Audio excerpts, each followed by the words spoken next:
So good morning, Gabriela.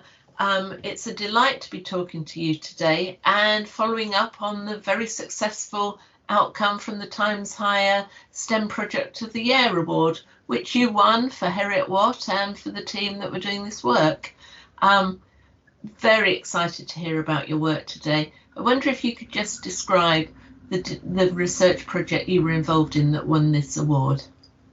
Thank you, Lesley, to be talking to me today. Very exciting to be here talking to you, and we're delighted to win this category. We have been working very hard on this with our full heart because it's something that we really believe that is needed.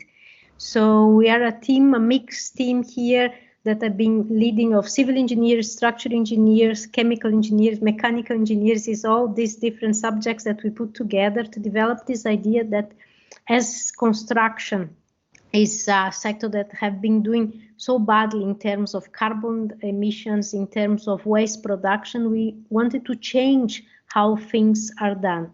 The first idea was to have this circular approach of how can we reuse valuable resources that are part of the chain in construction and add value to this waste. So we start looking construction demolition waste and how we could use this actually as feedstock for new building materials in a circular approach. So this was the basics of developing the idea of a new innovative brick, that is the K-Briq, that has been developed at Heriot-Watt University, that is made of over 90% recycled waste coming from construction and demolition in a circular approach. So we take the waste coming from our own sector that is recycled and then is made into a new building material going back then to construction.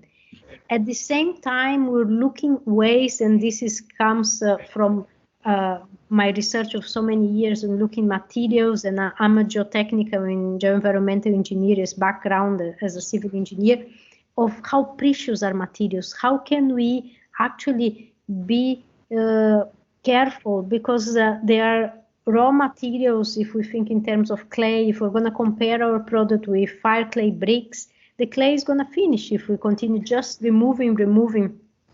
So we're looking at and at the same time, the other key thing was carbon emissions.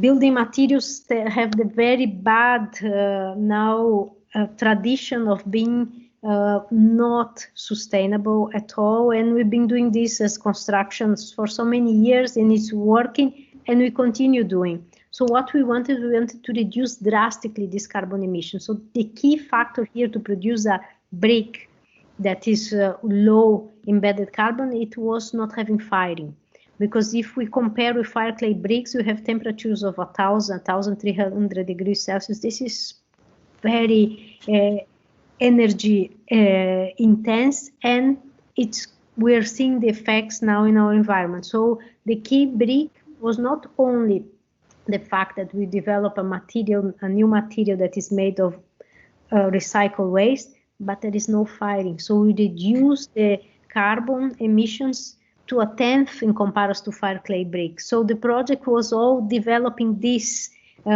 circular approach, develop an innovative, sustainable building material that will help us moving forward, that instead of just exploiting natural resource, actually restoring this waste in a positive way that we need. We need bricks, we need the building materials. That's fantastic. So you've got double win, you've got the carbon reduction, but you've also got the recycling. And that's exactly what we need going forward, isn't it, for the green revolution? Brilliant. So can you tell me a bit about where the idea came from? The idea came from a mix of things. It started with my background as a geotechnical engineer and looking a lot of materials, gravel, sand, clay, and how precious they are. And it came also with my worry that they're going to finish, because the way we're exploiting them now is not sustainable. And this came into shock to me the more I became aware with the number and the volume of waste produced yearly in the UK and in the world, and in particular the big fraction of this waste being produced by construction. So I think, how can we change this? And meanwhile, I've been doing for some years research on earth construction, the traditional old way of constructing that we'll use in these materials. And I started thinking, how can we update that? How can we think about these materials and in a more sustainable way that I don't need to fire very high temperatures, or very important, I don't have cement in the mixture. Cement as a sector is the highest contributor of carbon emissions in the process of manufacturing the cement. So this all together, one thing led to the other, and I start pushing more and more of reusing this waste material in a more sustainable way, taking back the traditional way of construction that we have with earth construction, and how we could update that for the needs that we have now, because the earth construction, there were no so high needs as we need for our buildings. So what we needed on that, and one thing led to the other, and the K-Briq was born. Brilliant, that's fantastic. And in order to realise the K-Briq, you've had a research team working with you, I presume. Can you tell me about some of the members of the team? The members, well, I have a student of mine that nowadays is my business partner in Kenotech, that is the spin-out company. Fabulous. Yes, that is Sam Chapman. Sam has done his PhD in life cycle assessment of building materials. And this was key for the development of the K-Briq, because we wanted not to look how people are doing things now, that at the end of the process, they think of the life cycle assessment of that material. So what is the carbon footprint, how that we're thinking from the very beginning of the process in our selection. So Sam has been from that side, and nowadays he has been looking now in the business side of things. He had a fellowship from the Royal Academy of Engineering that trained him to look at the business side of things. And even though his background is structural engineering, he is doing the business side, but it's key to have someone that really understands the brick. So Sam, we have Becca, that is also an ex-student of mine that came to the team. We have, is a very mixed team. We have, well, some of them move on as things go, but we have this strong team that is now we keep pushing and looking, and we keep developing. But because the key thing now is that we know very well what are the needs of the market and how legislation is pushing, thankfully, and timely. Finally, we have legislation pushing to a more sustainable future.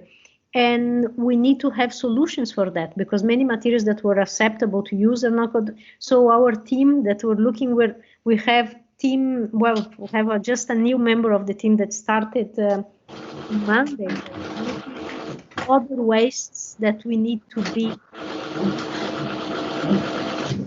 finding good ways and good approaches to do that. So is this mix, and this new member of staff, she's just coming from a completely different industry, materials. So it's very mixed, and it's something that it has evolving. But who has been my partner from the almost the very beginning is Sam, and now is both of us pushing this and keeping people around us to get the ideas happening, and to grow a portfolio of products. That it's important that research continues, and we see the needs, and we are also aligned with legislation to push ideas. That is great to have this unique facility that is the lab, the research, to be able to answer the problems that we have and to move towards a net zero society. So not only are you building the K-Briq, but you're building a team that get different experiences going into business and growing an ecosystem around the concept so you can deliver it out to the economy and society. That's really interesting.